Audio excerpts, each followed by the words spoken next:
Halo semua, selamat datang kembali di channel Auto Rider bersama saya Manut. Bagaimana kabar Anda? Anda tetap di rumah dan semoga kabar Anda baik-baik saja ya. Kita tetap berada di rumah di tengah pandemi ini dan semoga kita semua dalam lindungan Tuhan Yang Maha Esa. Tetap sehat, tetap semangat. Sembari Anda di rumah, kita saksikan bareng video mengenai motor baru yang ada di Indonesia ini. Ini adalah BMW S1000XR dan sekarang dia sudah ada di Indonesia, siap untuk Anda pinang. BMW ini dihargai di tanah air dengan bandrol 719 juta rupiah. Anda tinggal tambahkan unsur pajaknya karena harga itu masih off the road dan motor ini siap untuk Anda pinang dan Anda bawa berkeliling karena motor ini tampilannya tinggi besar. Ya, ini adalah sebuah motor yang menggabungkan genre sport dengan genre touring atau adventure ya. Jadi tampilannya tinggi gagah, bisa Anda pakai untuk keliling jauh, touring kemanapun Anda inginkan. Tapi dia punya roh sport karena sasis, suspensi, dan mesinnya diturunkan langsung dari saudaranya BMW S1000RR. Ya, ini adalah S1000XR terbaru 2020. Kita bahas bareng karena banyak sekali hal baru dari BMW S1000XR ini. Kalau generasi sebelumnya Anda bisa saksikan di atas ini linknya, kita pernah cobain pada 2015 lalu dan kita akan lihat apa saja yang baru dari motor ini.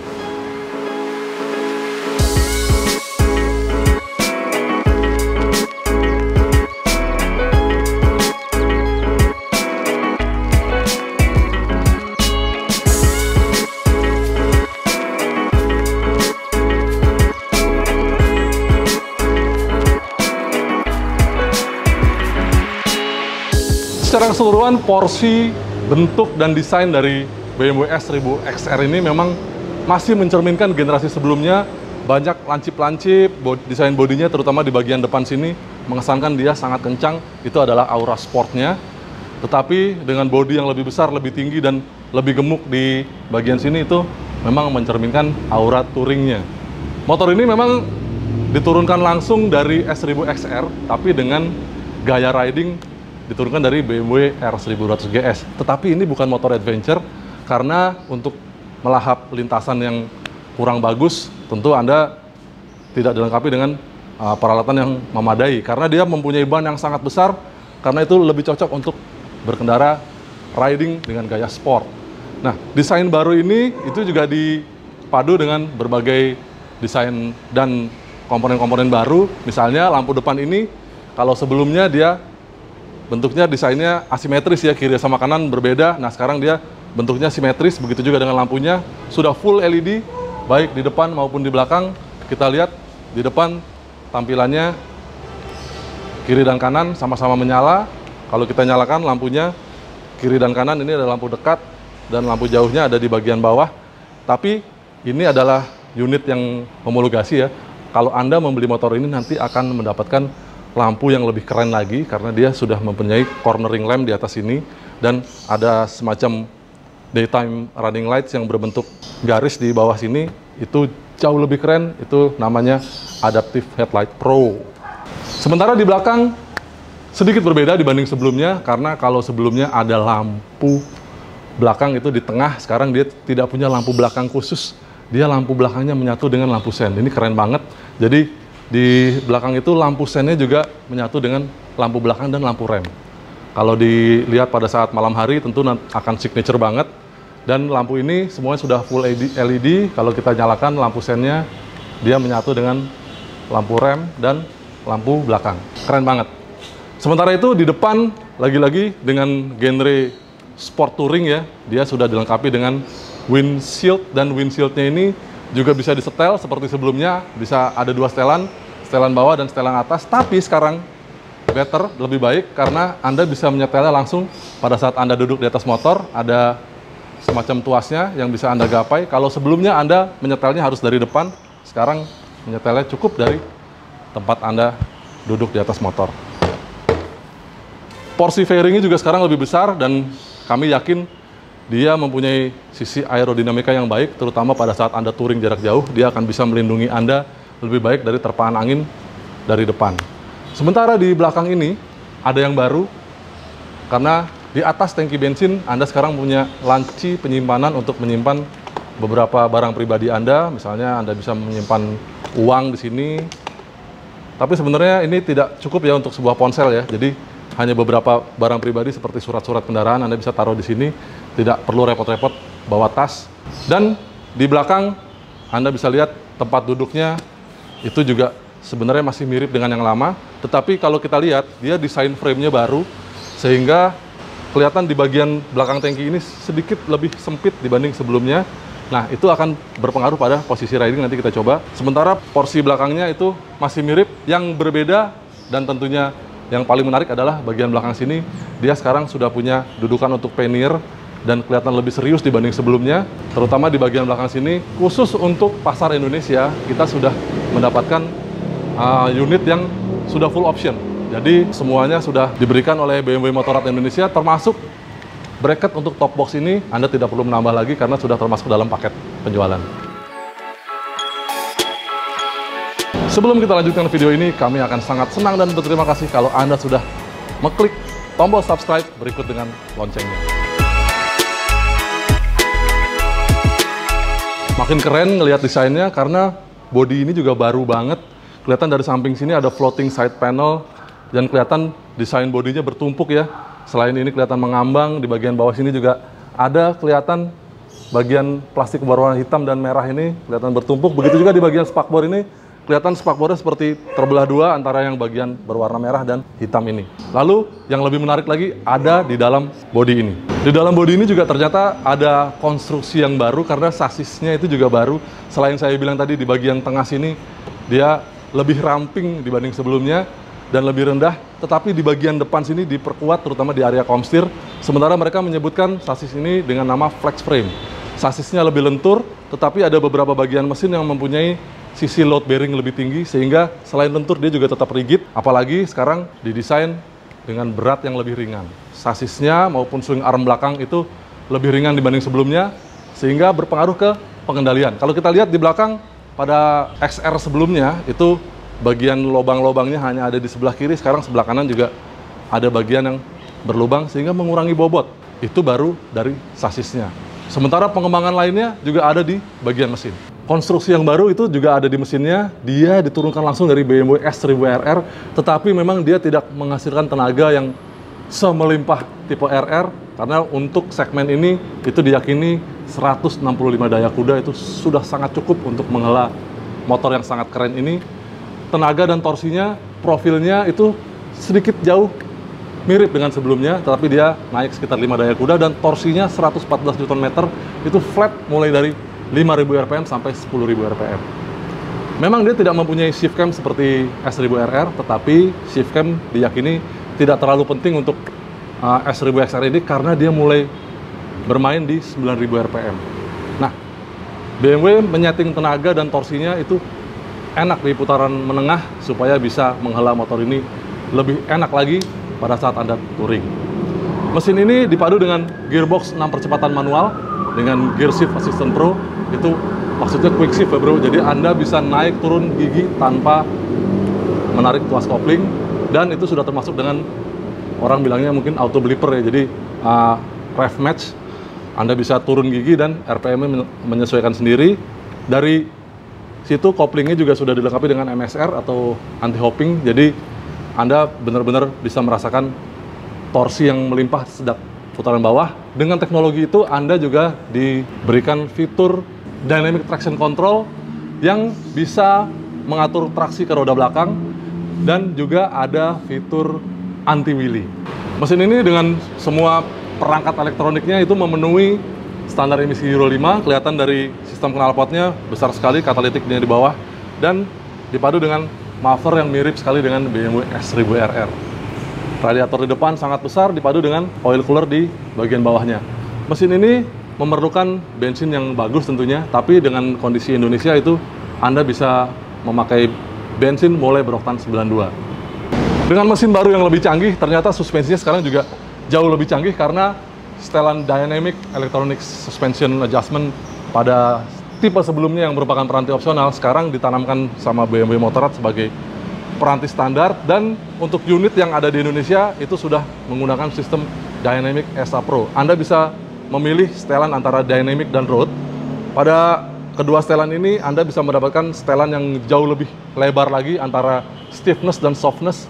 Pada setelan road Anda bisa mendapatkan yang softer feeling, sementara kalau Anda ingin sporty riding Anda bisa memilih setelan dynamic. Lalu ada juga setelan auto, min, dan max untuk bisa mendapatkan karakter yang lebih lebar lagi. Pada auto Anda bisa mendapatkan yang auto untuk sesuai dengan karakter riding Anda. Sedangkan pada setelan min, Anda bisa mendapatkan sedikit lebih soft dan motornya juga sedikit lebih turun setelan suspensinya dibanding yang max. Sistem setelan elektronik canggih itu ditanamkan BMW pada suspensi depannya, shock breaker Marzocchi dengan diameter 45 mm dan tentunya upside down. Sementara di belakang Anda lihat shock breaker belakangnya berwarna merah, itu juga bisa di-setel secara elektronik hanya dengan sentuhan tombol.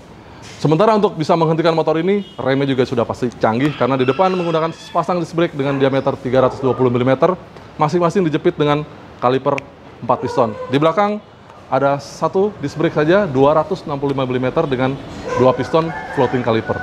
Dan sistem remnya sudah pasti sangat canggih karena dengan ABS, dan ABS-nya sekarang sudah mendukung cornering ABS. Tenaga yang sangat besar dan stopping power yang prima itu disalurkan langsung ke aspal dengan ban dan kaki-kaki yang juga sangat besar.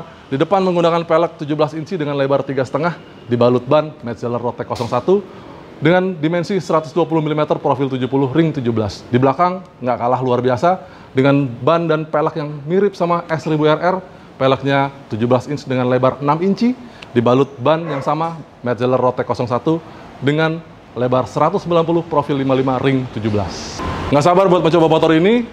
Kita lihat posisi riding dari BMW S1000 XR yang baru ini. Posisi duduknya tidak jauh beda dengan yang lama karena tinggi jok masih sama-sama 840 mm. Tetapi memang harus diakui di bagian belakang tangki ini terasa jauh lebih ramping, dia lebih sempit dibanding yang lama, sehingga dengan tinggi saya 185 cm, Anda lihat kaki saya masih sedikit menepuk. Ya, memang tinggi saya di atas rata-rata orang Indonesia. Kita akan coba dengan teman saya yang tingginya sekitar 170 cm. Yuk. Nah, ini adalah posisi riding Tio. Tio tingginya sekitar 170 cm. Anda bisa lihat kakinya masih sedikit berjinjit pada saat berdiri di atas S1000 XR ini, tetapi masih bisa mengontrol motor dengan sempurna.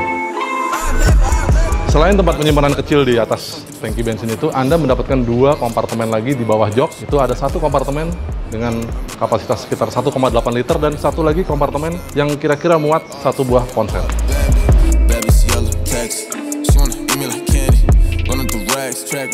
BMW X1000 XR ini juga mendapatkan sebuah speedometer cantik TFT 6,5 inch. Berbeda banget dibanding sebelumnya ya, karena memang ini sekarang sudah menjadi standar semua motor BMW Motorrad.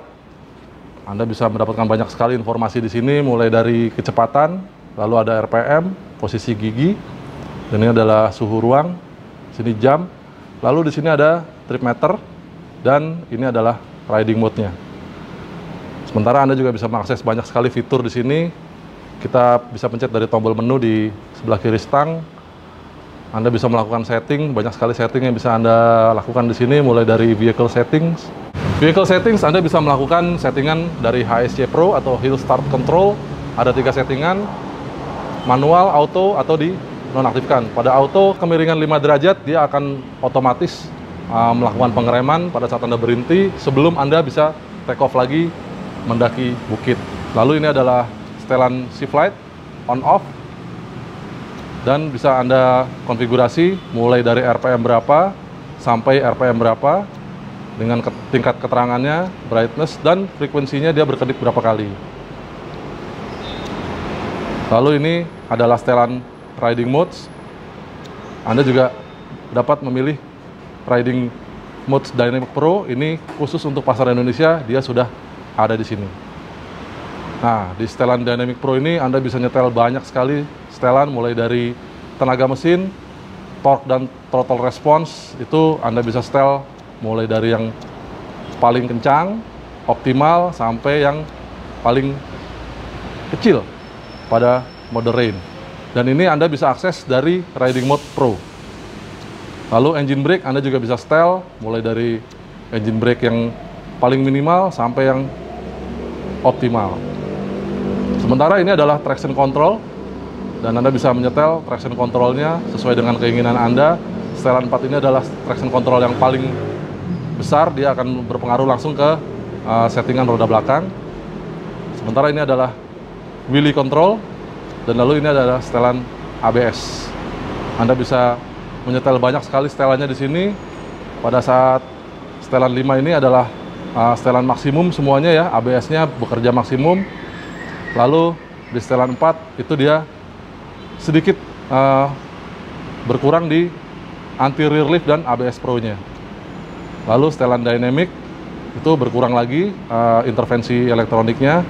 Sementara yang ini itu yang paling minimum. Di belakang tidak ada ABS, anti rear lift Pro dan ABS Pro-nya itu off.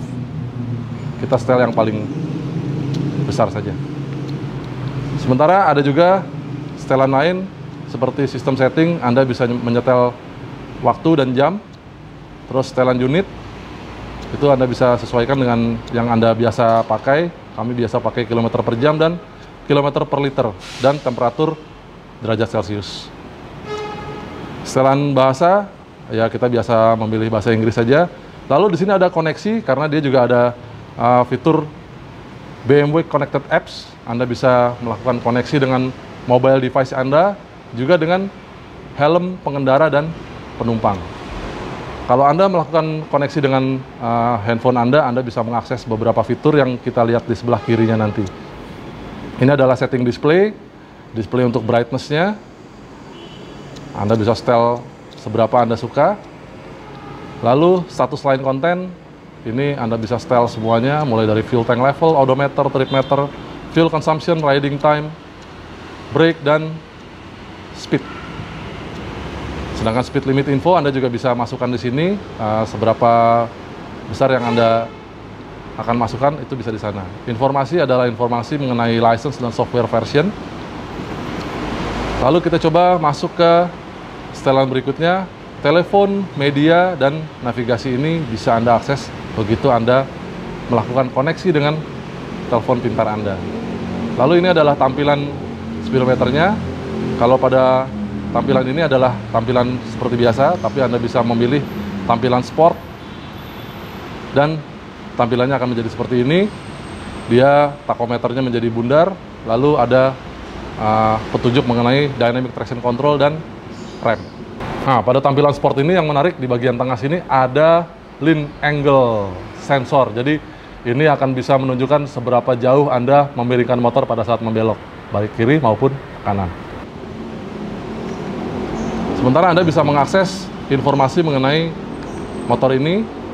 Ada My Vehicle, Anda bisa mendapatkan informasi mengenai suhu mesin dan jarak ke pom bensin dengan bahan bakar yang tersedia di tangki sekarang. Tangkinya 20 liter, cukup jauh Anda bisa menempuh perjalanan. Apalagi sekarang konsumsi bahan bakarnya lebih rendah dibanding dengan generasi sebelumnya. Juga ada informasi mengenai baterai. Lalu ini adalah onboard komputer yang bisa Anda reset baik dari semua value yang ada, semua komponen yang ada, maupun satu persatu bisa di reset. Begitu juga trip komputer. Dan ini adalah informasi mengenai jadwal servis dari motor ini. Banyak sekali tombol kontrol yang ada di sebelah kiri ini, dan ini adalah standar dari BMW yang ada sekarang ya. Selain klakson, ada juga saklar sen di sini, dan juga tombol high beam dan passing lamp di sini di depan. Lalu di atas ini seperti biasa tombol merah ini adalah hazard, dan di sini adalah tombol untuk cruise control. Lalu di atas ini ada tombol untuk settingan shock breaker dynamic ESA. Kalau kita pencet, dia akan tampil muncul di speedometer. Anda bisa mengubah setelan dynamic dan road untuk setelan dynamic ESA-nya. Sementara Anda juga bisa memilih, kalau ditekan agak lama, Anda bisa memilih setelan dynamic ESA Pro antara min, max, atau auto.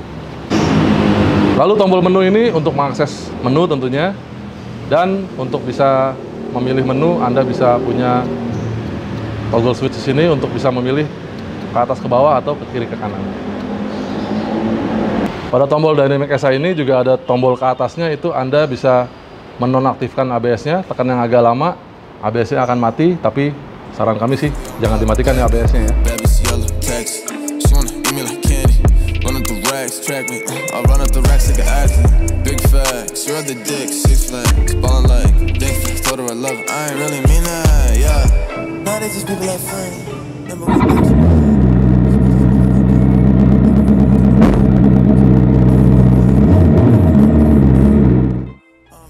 Oke, kita sudah jalan dengan BMW S1000 XR yang baru ini. Impresi pertama, harus diakui, memang gaya ridingnya mirip sama GS ya. Dan kita masih inget banget dengan gaya riding BMW S1000 XR yang lama. Dia tetap tinggi dan commanding, stangnya tinggi sekali. Dan sekarang enaknya stang ini dia mempunyai damper di bagian racer kiri dan kanan ini. Dia ada semacam karetnya sehingga mengurangi getaran yang diterima oleh stang. Nah, asiknya lagi, si stangnya ini sekarang juga dia sudah dilengkapi juga dengan steering damper. Nah, jadi selain stangnya lebih stabil, dia juga minim sama getaran.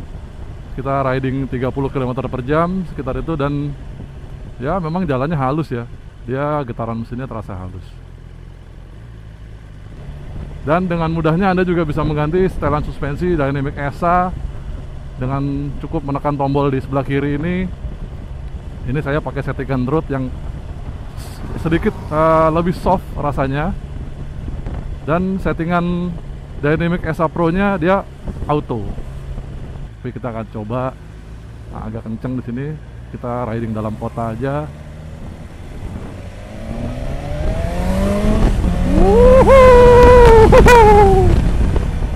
Itu baru 5000 rpm bro. 5000 rpm saja torsinya sudah hampir mendekati maksimum. Itu hampir 114 Nm. Dan torsinya flat sampai 10.000 rpm, bayangkan. Lu bayangkan saja motor dengan berat yang di atas 200 kilo ya. Itu rasanya handlingnya enak banget.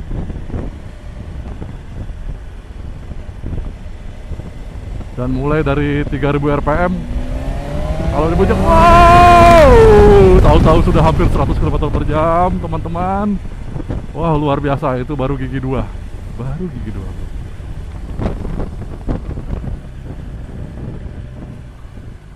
Oke, ini rute San Mori yang biasa dipakai sama teman-teman. Kita lewati sedikit.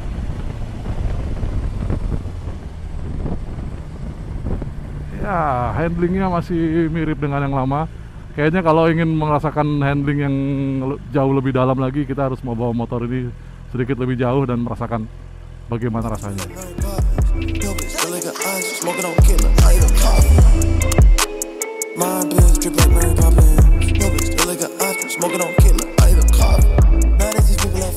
Apa yang kami suka dari motor ini? Dia bisa menyediakan semua yang Anda butuhkan untuk sporty riding, karena semuanya diturunkan langsung dari S1000RR, tetapi dengan gaya riding yang lebih santai dan lebih nyaman. Karena posisi ridingnya tinggi, lebih commanding, dan Anda bisa melakukan perjalanan jauh tanpa capek. Terima kasih buat Anda yang sudah menonton video ini sampai habis.